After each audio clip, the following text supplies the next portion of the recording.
Indonesia, 16 Oktober 2020. Jalanan sekarang semakin sepi. Pedagang pun mulai tidak tampak.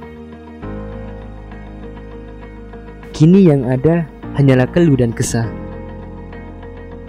Hal ini sudah dibuktikan, di mana banyak masyarakat yang senang di rumah, namun terpaksa.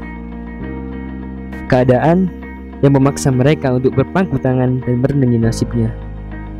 Nasib yang membawa mereka entah kemana. Tak hanya itu, cerita sangat dirasa oleh para buruh. Kelayakan hidup mereka sangat dipertaruhkan. Para pekerja pun banyak yang menangis. Ketidakseimbangan menjadi wabah. Penolakan menjadi jalan utama. Kericuan bukanlah hal yang asing untuk terjadi. Lalu, manakah kesikapan pemerintah?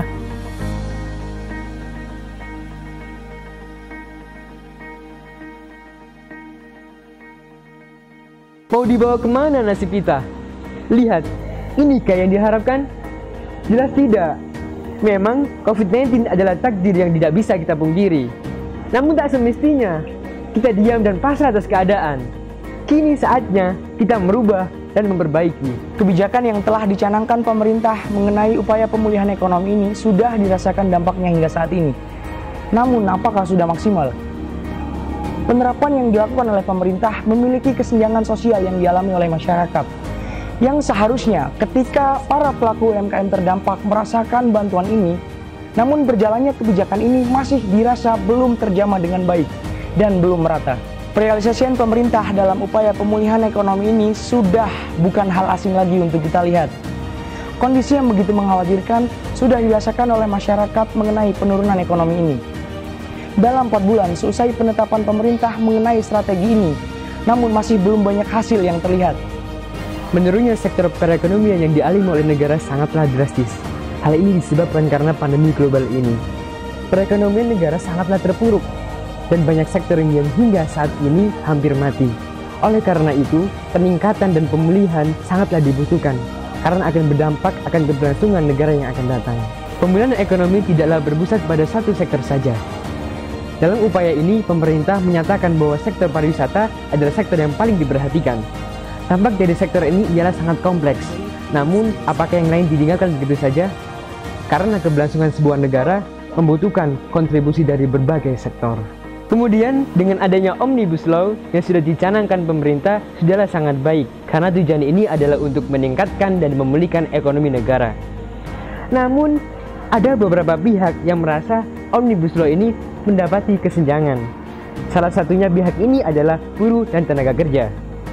Oleh karena itu, pemerintah dapat membahas kembali mengenai Omnibus Law ini agar mendapatkan jalan tengah serta tidak adanya permasalahan dan pecah belah dari masyarakat. Kemudian opini solusi dari kami, yang pertama adalah setelah dan langsung diterima, para pelaku UMKM bingung bagaimana caranya mereka agar produk mereka bisa dilirik oleh konsumen. Ekonomi digital mungkin bisa jadi solusinya. Dengan pemerintah memfasilitasi para pelaku UMKM untuk mengiklankan produknya di berbagai platform media sosial milik Kementerian Koperasi dan UMKM. Yang kedua, pemulihan yang optimal dengan pemerintah memberikan serta memfasilitasi para pelaku UMKM dengan fasilitas pelatihan. Dan diharapkan mereka bisa kembali semakin kreatif dan inovatif dalam menghasilkan barang. Diharapkan mereka bisa bersaing dengan industri yang lebih tinggi tingkatannya. Dengan demikian, perekonomian mereka bisa kembali normal yang bisa berdampak pada perekonomian nasional. Terpuruknya ekonomi negara sangat terasa hingga saat ini. Keberlangsungan sebuah negara benar-benar dilihat dari stabilnya ekonomi dari berbagai sektor. Yakinkah ekonomi akan kembali pulih jika pandemi sudah hilang? Oleh karena itu, demi memulihkan perekonomian negara, pemerintah dapat memproyeksikan sektor lama dengan berbagai ikonik budaya yang dapat dimunculkan, serta didukung dengan berbagai fasilitas dan pengelolaan yang memadai.